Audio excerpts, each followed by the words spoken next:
नमस्कार दोस्तों, मैं प्रशांत आप सबका स्वागत करता हूं। लोअर पीसीएस और RO ARO mains GS mark test का ये मेरा 26वां वीडियो है। इससे पहले इस सीरीज के कुल 25 वीडियो इस चैनल पे अपलोड किए जा चुके हैं। तो अभी तक अगर आपने उन्हें ना देखा हो तो आप इस चैनल पे चले जाइए, वहां पर आपको जीएस मार्क टेस्ट के नाम से एक प्लेलिस्ट मिलेगी। उस प्लेलिस्ट में इस सीरीज के सभी वीडियो एक क्रम से आपको मिल जाएंगे, तो वहाँ जा करके आप उन्हें देख सकते हैं। तो चलिए इस मार्क टेस्ट की शुरुआत करते हैं और पहला प्रश्न ये आपके स्क्रीन पर आ चुका है। तो अपूर्व का सिद्धांत संबंधित है चार्वाक से, जैन से, बौद्ध से, मीमांसा से। तो ABCD में से आपको अपना उत्तर देना है और अपूर्व का सिद्धांत मीमांसा से संबंधित है, तो D हमारा उत्तर है। आइए व्याख्या देखें। तो अपूर्व का सिद्धांत मीमांसा से संबंधित है और मीमांसा दर्शन कर्म को महत्व देता है जो अपनी शक्ति यानी अपूर्व से फल प्रदान करने में सक्षम है। इसके लिए वे ईश्वर की सत्ता को आवश्यक नहीं मानते हैं। मीमांसकों के ईश्वर संबंधी विचार स्पष्ट नहीं है। इस दर्शन का प्रधान कर्म की महत्ता को प्रतिपादित करना है। और भी चीजें यहाँ पे लिखी गई हैं, आप पढ़ सकते हैं। तो दूसरा प्रश्न आ चुका है। निम्नलिखित चोल शासकों को सही कालक्रमानुसार लगाना है। तो राजराज प्रथम, राजेंद्र प्रथम, राजाधिराज प्रथम और कुलोतुंग प्रथम, तो इन्हें एक क्रम में लगाना है। तो असल में ये एक क्रम में पहले से ही लगे हुए हैं और इसलिए ए हमारा उत्तर है 1, 2, 3 और 4। तो आइए व्याख्या देखें। तो राजराज प्रथम, राजेंद्र प्रथम, राजाधिराज प्रथम और कुलोतुंग प्रथम। अब तीसरे प्रश्न पे हम आ गए हैं। स्यादवाद संबंधित है। तो स्यादवाद किससे संबंधित है? चार्वाक से, जैन से, बौद्ध से और सांख्य से। तो स्यायवाद संबंधित है जैनों से, तो 3 का उत्तर हमारा है बी। तो आइए व्याख्या देखें।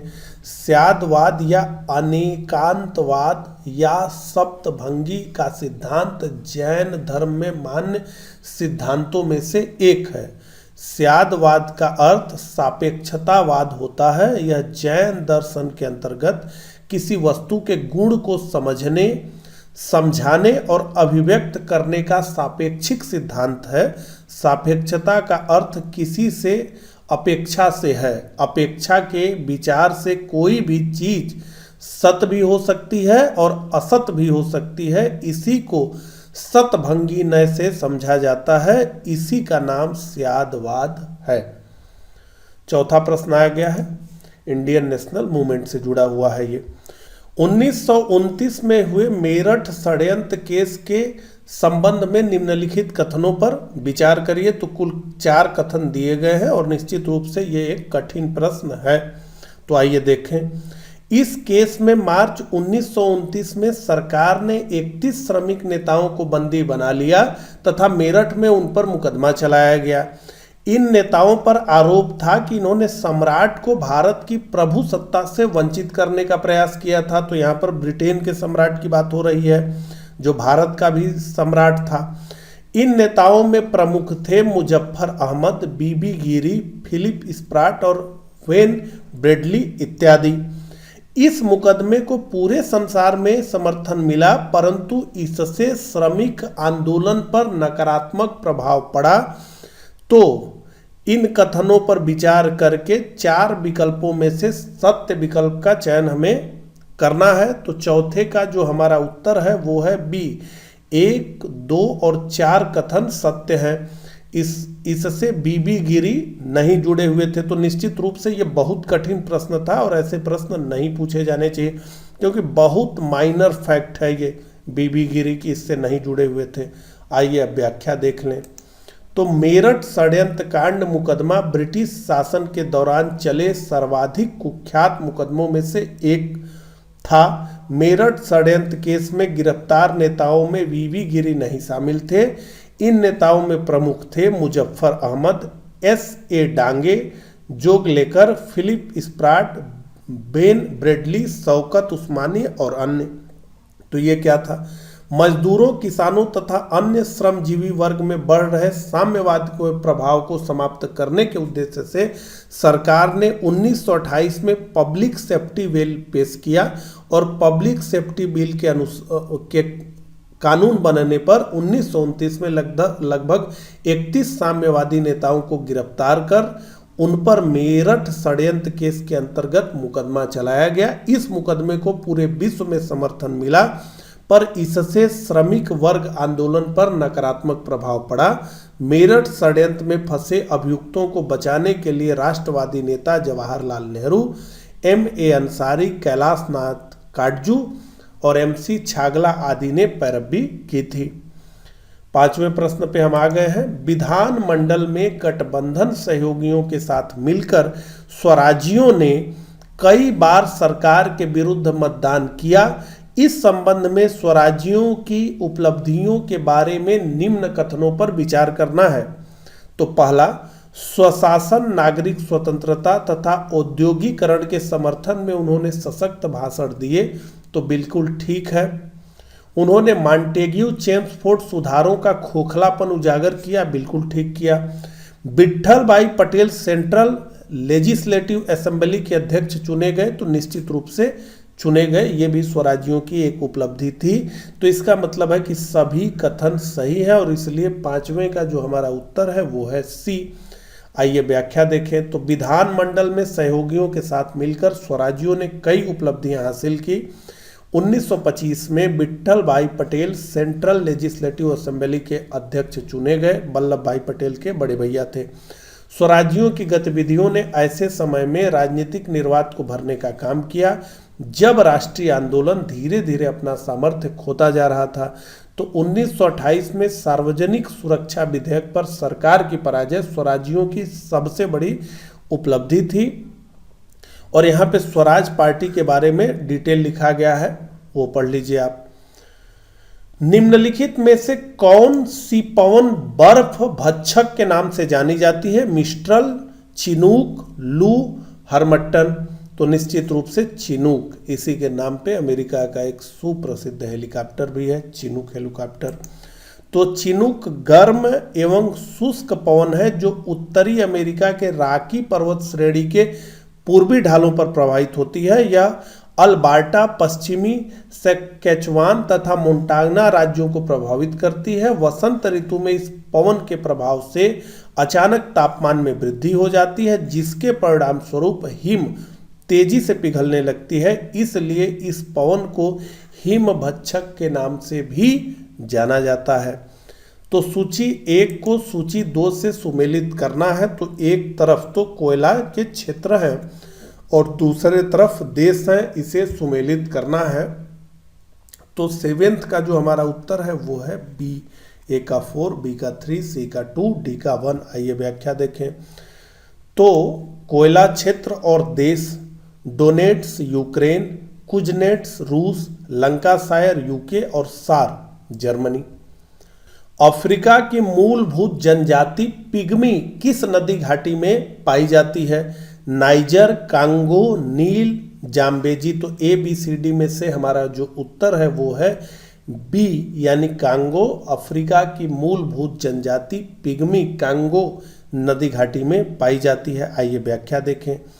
तो पिग्मी मध्य अफ्रीका की मूल जनजाति है जो कांगो बेसिन के विषुवत रेखीय वर्षा वनों में निवास करती है। यह एक आखेटक जनजाति है। इनका औसत कद 5 फीट होता है। इनकी त्वचा का रंग काला, बाल घने घुमावदार होते हैं। इनके शरीर पर अधिक बाल पाए जाते हैं। ये आखेट करने में कुशल होते हैं तथा यह उनकी अर्थव्यवस्था का आधार है। उच्च क्षेत्रों सहित किसी क्षेत्र की विस्तृत धरातलीय विशेषताओं को दर्शाने वाले पर्याप्त मानचित्र को क्या कहते हैं? उभरा मानचित्र, क्षेत्र वर्णनीय मानचित्र, भित्तीय मानचित्र और भौगोलिक मानचित्र। तो उभरा हुआ मानचित्र कहा जाता है। 9th का हमारा जो उत्तर है वो है ए। आइए व्याख्या देखें। तो मानचित्र तथा विभिन्न संबंधित उपकरणों की रचना, इनके सिद्धांतों और विधियों का ज्ञान एवं अध्ययन मानचित्र कला कहलाता है। किसी क्षेत्र की विस्तृत धरातलीय विशेषताओं को दर्शाने वाले पर्याप्त विस्तृत मानचित्र को उभरा मानचित्र कहते हैं। यह मानचित्र त्रिविमीय यानी 3D होता है। निम्नलिखित कथनों में से कौन सा से सही है? 3 कथन है। ग्रीनविच रेखा या प्रधान देशांतर रेखा यूनाइटेड किंगडम की राजधानी लंदन से होकर गुजरती है। लंदन विदेशी वस्तुओं के पुनर्निर्यात के लिए प्रसिद्ध है। उत्तरी अटलांटिक सागर में स्थित डागर बैंक यहाँ का प्रमुख मत्स्य भंडार क्षेत्र है। तो D 1, 2 और 3 सभी के सभी सही हैं। तो आइए व्याख्या देखें। इंग्लिश चैनल व डोवर जल संधि द्वारा यूनाइटेड किंगडम यूरोपीय मुख्य भूमि से अलग होता है। ग्रीनविच रेखा या प्रधान देशांतर रेखा यूनाइटेड किंगडम की राजधानी लंदन से होकर गुजरती है। लंदन विदेशी वस्तुओं के पुनर्निर्यात के लिए प्रसिद्ध है। लंदन और ग्लासगो जल पोत निर्माण के प्रमुख केंद्र हैं। उत्तरी अटलांटिक सागर में स्थित डागर बैंक यहाँ का प्रमुख मत्स्य भंडार क्षेत्र है। डागर बैंक उत्तरी सागर के एक उथले क्षेत्र में इंग्लैंड के पूर्वी तट से लगभग 100 किलोमीटर दूर एक बड़ा सेट बैंक है। तो 11वें प्रश्न पे हम आ गए हैं। पोलर वर्टेक्स यानी ध्रुवीय तूफान से क्या आशय है? आर्कटिक महासागर से उत्तरी ध्रुव की ओर गतिशील समुद्री धारा, उत्तरी ध्रुव का चुंबकीय उत्तरी ध्रुव की ओर विस्थापन, ध्रुवीय इलाकों के ऊपरी वायुमंडल में चलने वाली तेज चक्रीय हवा और उपरोक्त में से कोई नहीं। तो ध्रुवीय इलाकों के ऊपरी वायुमंडल में चलने वाली तेज चक्रीय हवा से जो है ध्रुवीय तूफान का आशय है। तो 11th का जो हमारा उत्तर है वो है C। आइए व्याख्या देखें। तो ध्रुवीय तूफान या पोलर वोर्टेक्स से आशय इलाकों में ऊपरी वायुमंडल में चलने वाली तेज चक्रीय हवाओं से है। यह ध्रुवों पर हमेशा मौजूद होता है। जो गर्मियों में कमजोर पड़ता है वह सर्दियों में प्रबल हो जाता है। मूलतः शब्द वोर्टेक्स हवा के प्रति प्रवाह को संदर्भित करता है जो ठंडी हवा को ध्रुवों के पास रोकने में मदद करता है। कई बार सर्दियों के दौरान उत्तरी गोलार्ध में पोलर वोर्टेक्स का विस्तार होता है जिसके कारण जेट स्ट्रीम के साथ दक्षिण की ओर ठंडी हवा प्रभावित होती है। हाल ही में इस घटना के चलते यूएसए में अत्यधिक ठंड का अनुभव किया गया। मनुष्य शरीर में रक्त के शुद्धिकरण की प्रक्रिया को क्या कहते हैं? डायलिसिस, हीमोलिसिस, कास्मोसिस, ओस्मोसिस। तो मनुष्य शरीर में रक्त के शुद्धिकरण की प्रक्रिया को कहते हैं डायलिसिस। आइए व्याख्या देखें। तो मनुष्य शरीर में रक्त के शुद्धिकरण की प्रक्रिया को डायलिसिस कहलाती है और मानव शरीर में संपूर्ण रक्त वृक्क के माध्यम से शुद्ध होता है। यह रक्त से फास्फेट, नाइट्रोजन, यौगिक, यूरिया तथा यूरिक अम्लों को पृथक करता है और रक्त के परासरणीय दाब एवं उसकी मात्रा का नियमन करता है। निकट दृष्टि दोष से ग्रसित व्यक्ति नजदीक की वस्तु देख सकता है परंतु दूर स्थित वस्तु को नहीं देख पाता। इसके कारणों पर विचार करिए। तो कुल 3 कारण यहाँ पे दिए गए हैं। लेंस की गोलाई बढ़ जाती है, लेंस की फोकस दूरी बढ़ जाती है, लेंस की क्षमता बढ़ जाती है। तो कूट की सहायता से सही उत्तर चुनना है और इसका जो सही उत्तर है वो है D 1 और 3। असल में लेंस की फोकस दूरी बढ़ती नहीं है बल्कि घट जाती है और इसलिए ये कथन गलत है। आइए व्याख्या देखें। तो निकट दृष्टि दोष से ग्रसित व्यक्ति नज़दीक की वस्तु को देख लेता है परंतु दूर स्थित वस्तु को नहीं देख पाता। इसके प्रमुख कारण हैं लेंस की गोलाई का बढ़ जाना, लेंस की फोकस दूरी का घट जाना और लेंस की क्षमता का बढ़ जाना। तो नीचे दी गई सूची 1 को सूची 2 से सुमेलित करना है। सूची 1 और सूची 2। तो प्रगलन, बल्कनीकरण, भंजन, हाइड्रोजनीकरण, पेट्रोलियम, खाद्य वसा, रबर, ताम्र। तो A का तो होगा 4 प्रगलन ताम्र। तो A का अगर 4 है तो C हमारा उत्तर है। आइए व्याख्या देखें। तो हाइड्रोजनीकरण प्रक्रिया द्वारा खाद्य तेलों पर निकिल उत्प्रेरक की उपस्थिति में हाइड्रोजन प्रवाहित करने पर यह वनस्पति घी में परिवर्तित हो जाता है। बल्कनीकरण एक रासायनिक प्रक्रिया है। इसमें गंधक या इसी प्रकार का कोई दूसरा पदार्थ मिला देने पर संबंधित बहुलकों की अपेक्षा अधिक टिकाऊ पदार्थ में बदल दिया जाता है। प्रगलन तांबे के अयस्क से शुद्ध तांबा प्राप्त करने की रासायनिक विधि में प्रयुक्त एक प्रक्रिया है।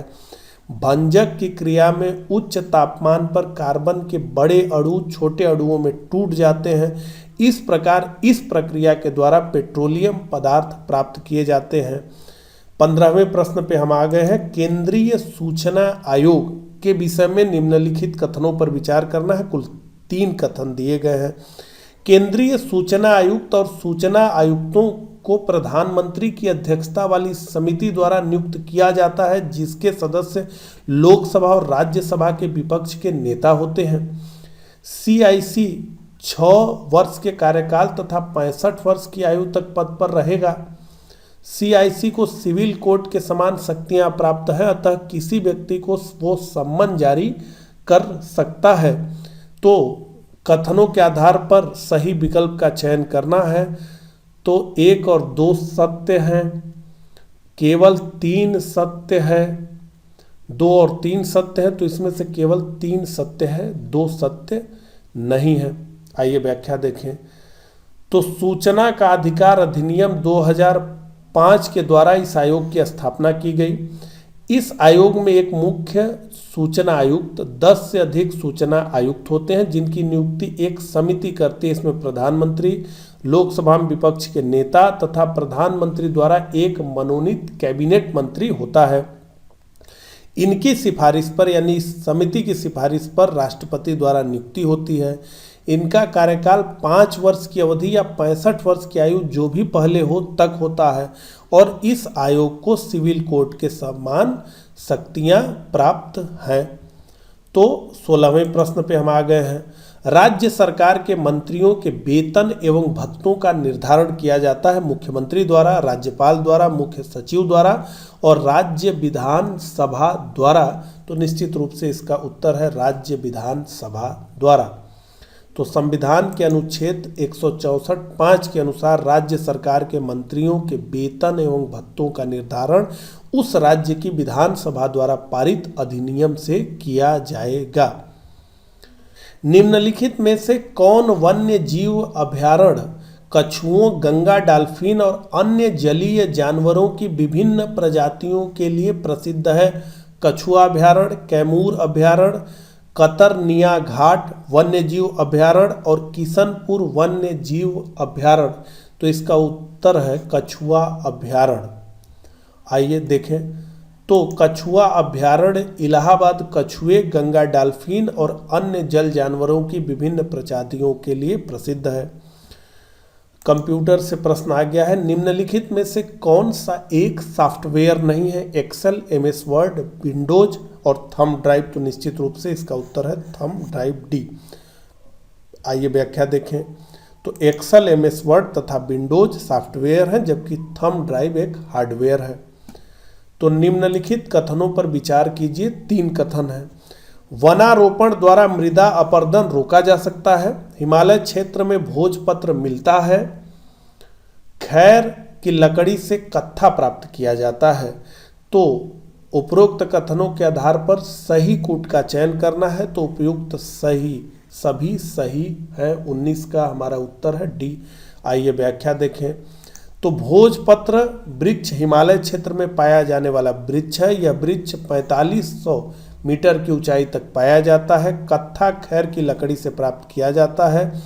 खैर वृक्ष भारत में विशेषकर सूखे क्षेत्रों में पाया जाता है। मृदा संरक्षण के अंतर्गत वे सभी उपाय सम्मिलित हैं जो मिट्टी को अपरदन से बचाते हैं और उसकी उर्वरता को बनाए रखते हैं। तो मृदा अपरदन को रोकने के कुछ प्रभावी उपाय इस प्रकार से हैं। वृक्षारोपण करना, सोपानी या समोच्च रेखीय कृषि करना, अतिचारण एवं स्थानांतरण कृषि पर रोक लगाना। लोकतंत्र के स्वर खंड 2 और द रिपब्लिकन एथिक खंड 2 नामक पुस्तकों में किसके भाषणों को संकलित किया गया है?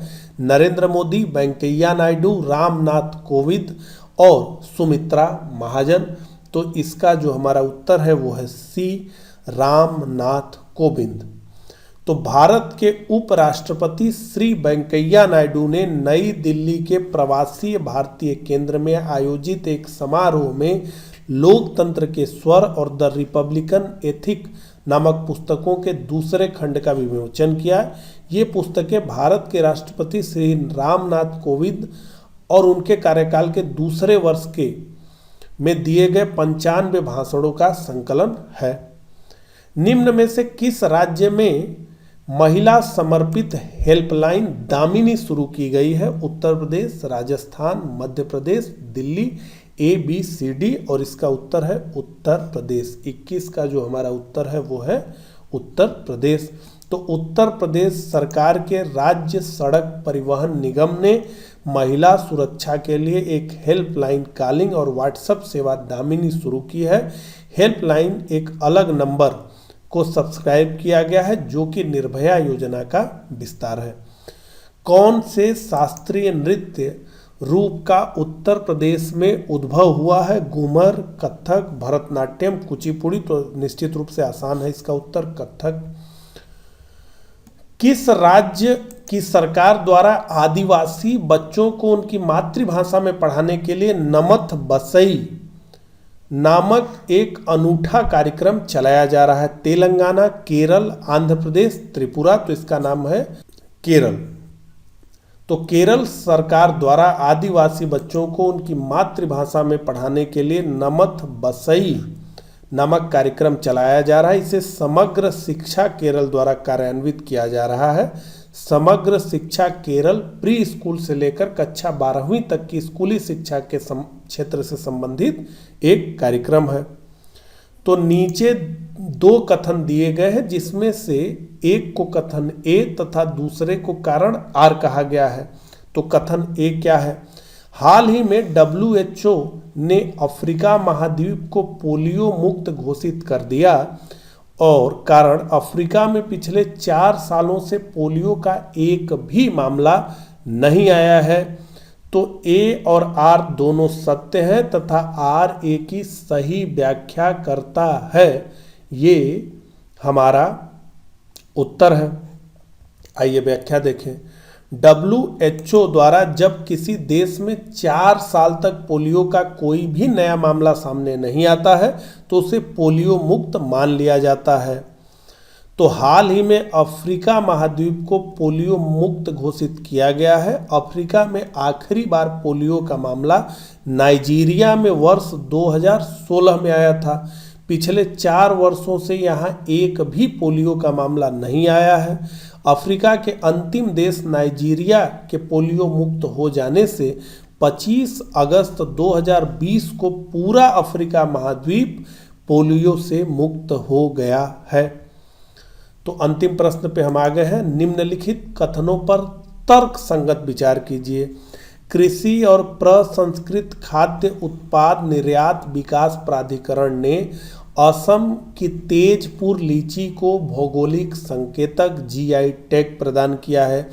किसी भी उत्पाद के GI टैग का पंजीकरण 7 वर्षों तक मान्य होता है। तो इसमें से केवल और केवल एक ही सही है क्योंकि किसी भी उत्पाद के GI टैग के पंजीकरण की मान्यता 7 वर्ष से अधिक होती है। तो आइए व्याख्या देखें। तो हाल ही में असम की तेजपुर लीची को GI टैग प्रदान किया गया है। तेजपुर लीची को उत्कृष्ट गुणवत्ता, सुखद स्वाद, आकर्षक लाल रंग के साथ गुद्देदार रस के लिए जाना जाता है, इसलिए कथन एक सही है।